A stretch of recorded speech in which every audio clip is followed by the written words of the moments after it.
Shout out to these fans for coming up with the idea to this video. If you have any cool ideas for a future video, let me know in the comments below. I may just give you a shout out. 3, 2, 1.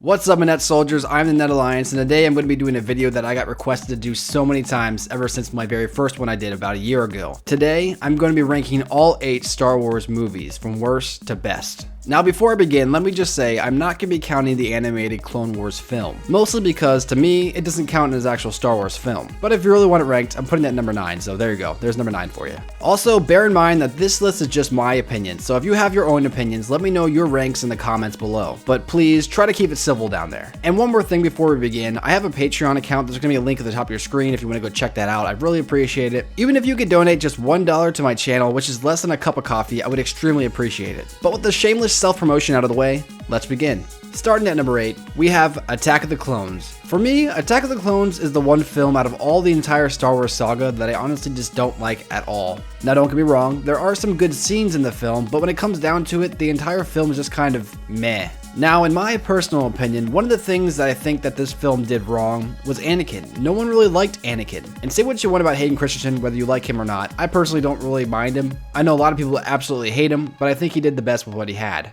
Now, I understand what George Lucas was trying to portray with Anakin in episode 2, but the problem is, Anakin is our main character. He's the one we should be rooting for, but instead, people just hate how much he's crying and whining. And you could say the anger and the emotion that he shows is justified because he lost his mother, which is true. He should be sad because that is a big point in his life. And when I mentioned good scenes in this film, the part where Anakin starts slaying all the sand people, that's a really good scene. I really enjoyed that one. And yes, for that scene, I was on Anakin's side. But like I mentioned earlier, Anakin is our main character. We should want to like him. We should want to follow him. We shouldn't think that he's a jerk and just kind of not like him. That's the worst thing to do. You don't want to not like your protagonist. That honestly doesn't make any sense. So that's definitely a fault for the film. Another problem with the film is that I feel that it was somewhat rushed. Now, I personally feel that Attack of the Clones should have been episode 1, and then episode 2 should have taken place somewhere in between the Clone Wars, and episode 3 can still be Revenge of the Sith is, but that's a video for another time. Now, what I'm talking about when I say that the film seemed rushed is the fact that the Battle of Geonosis is supposed to be this big beginning of the Clone Wars, right?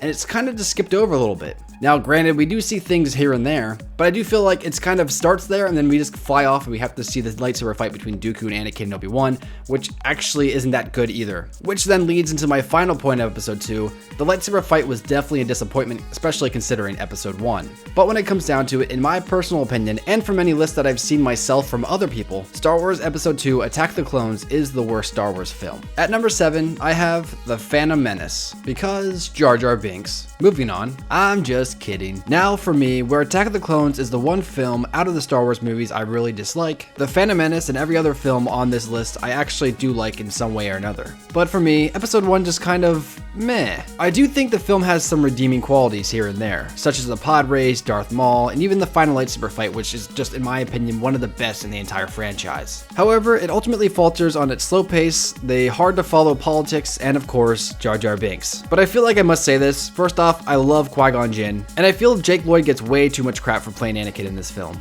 He was just a kid at the time, and he really wasn't that bad. So knock it off with all the hate, you neckbeard sacks. At number 6, we have The Force Awakens. For me, when I first saw this film, I really enjoyed it. In fact, if you watch my last Star Wars movies ranked video that I did about a year ago, I had this film at number 3. So you may be asking, why did it move back so far? And the honest answer is, it's such a remake of A New Hope. And I'm sure you hear this a lot, guys, but it's so true. Like I said, I really liked this film when it came out. And as time went on, I heard so much of how it's such a copy of A New Hope. In fact, when it started getting this criticism, I actually defended it. But after watching the film a few times, it is literally too similar to A New Hope. Now, granted, there are some differences, but honestly, it's just too much like it. I actually made a quote up for this film. I never actually heard anyone else say it, so I'm just gonna take the credit for its conception. But to me, The Force Awakens is just J.J. Abrams' fan fiction of A New Hope. But of course, with that said, I must say, if you don't compare it to A New Hope and just judge it by itself alone, I think it has great characters as well as a pretty good story, which makes for a fun film. And I know the whole thing about Rey being a Mary Sue that's going around the internet, which yes, she is kind of here and there, but she's still a fun character, so what the heck. So in conclusion, this film was an awesome reintroduction into the Star Wars universe. However, I do feel the lightsaber fight at the end is one of the worst in the franchise, especially compared to the fights in Revenge of the Sith. At number 5, we have A New Hope. This was the beginning of Star Wars, and although it is still a legendary film, many of its sequels, in my opinion, have surpassed its greatness, which of course is a good thing. A sequel should surpass its predecessor. But the reason I have this movie at number 5 is because although it is still an awesome film, it's honestly just kind of boring. Especially coming off the momentum of Revenge of the Sith, which is constantly moving, there is always something going on. Honestly, A New Hope's pace is just too slow. But when it comes down to it, the characters and some key scenes help in its favor. And with all this said, that's why I have A New Hope at number 5. Coming in at number 4, I have Rogue One. Now, Rogue One is, at the time of this recording, the newest installment to the Star Wars franchise. And I think it did a great job of explaining the story that no one ever asked for. And while I liked the characters, I didn't buy that they were all friends at the end. That part seemed a little rushed to me. But for what it was still a fun and entertaining film. Plus, that Vader scene though. At number 3, we have Return of the Jedi. Return of the Jedi used to be my favorite of the original trilogy when I was a kid. And that's mostly due to the lightsaber fight being the best out of the originals. But it's just not as good as the number 2 and number 1 slot, but you'll see those when we get to them. Now I'm gonna go on a tangent real quick here. I know a lot of people don't like the fact that the Empire was defeated by a bunch of teddy bears, and to a point, there is some merit in that hate, but these creatures are essentially sentient animals who have been raised to hunt and kill. Plus, there are hundreds of them. A good comparison would be a human versus a cat. The cat may bite and claw you, but you are smarter and larger, and you can probably defeat this cat. However, if you take a human and you put him against a few dozen cats who are smart enough to walk on their back feet, as well as hold weapons, chances are you're probably gonna die. So based on that logic, they aren't too far-fetched. But overall, The Return of the Jedi is a great conclusion to the entire saga. And for that, it gets number 3 on this list. Now, at number 2, I have The Empire Strikes Back.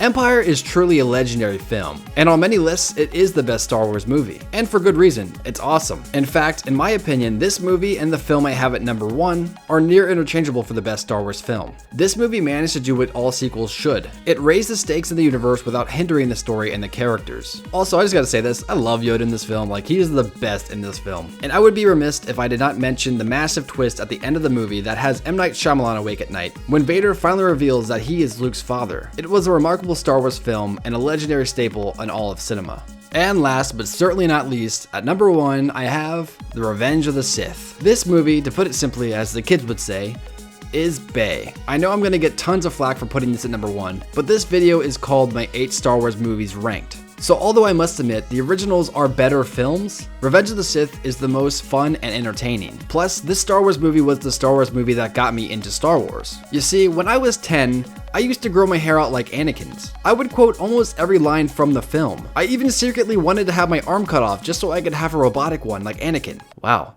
I was a pretty interesting kid. This movie, in my opinion, perfected the lightsaber fights. And I know the prequels get some flack for the lightsaber fights because they look so choreographed, but in my opinion, it always kind of makes sense. Think about it. If two force wielders who have trained their entire life in lightsaber dueling faced off, their fight would resemble something of a dance. Because they'd both be attacking, they'd both be blocking, they'd both be parrying, and thereon and so forth and what have you. Plus, some of the scenes in this movie are golden with emotion. And I definitely think they get overlooked because it's a prequel movie. But I'd have to say, the best thing about this film, in my personal opinion, is that it keeps on moving from start to finish. Like, there's next to no slow points, like everything is constantly going, and that's what I mean when I say it's most fun and entertaining. And if a movie is fun and entertaining, that adds to its entertainment value, which adds to its overall value. But with all that said, I must admit, some of the dialogue is a tad bit messy. But with the incredible action scenes, the tragic romance undertone, and the lasting impression this movie left on me, in my opinion, Star Wars Episode 3 Revenge of the Sith is the best Star Wars film. But of course, that's just my opinion. What is your opinion? How would you rank these Star Wars movies? Let me know in the comments below. Please remember to like and subscribe for more videos, and until next time guys, I'll see you tomorrow. Peace.